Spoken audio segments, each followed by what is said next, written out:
চমৎকার দেখুন। বললে আরে তুই যে ভগবানের গায়ে কোটি কোটি টাকার সোনার গহনা ছিল, সেই গহনাগুলো কি করেছিস? রামদাস বললে কেন? ভগবান পূর্ণা বেঁধে আনতে চাচ্ছিল, আমি বললাম ওসব আনা লাগবে না, এখানে ফেলে রাখো, খালি গায়ে চলো। ভগবান তো খালি গায়ে চলে এলো। এবার ওই দ্বারকার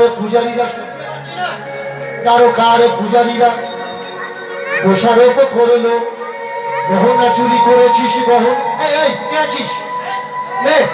ভগবানকে চাকিয়ে তুলে নিয়ে তিন চারজন পান্ডা গিয়ে গরুর গাড়ির উপরে উঠেছে, উঠে ভগবান চাগাচ্ছে, কিন্তু ভগবান চাগাতে আর পাচ্ছে না।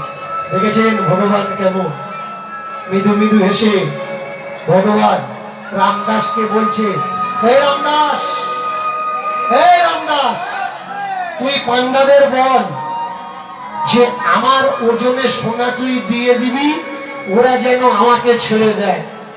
বললে বলবো আর নেবো কোত্থেকে? হ্যাঁ, ওরা যদি বলে হ্যাঁ নেবো, আমি সোনা পাবো কোথায়? আমার কাছে সোনা আছে। বলে তুই দিবি কেন? আমি দেবো।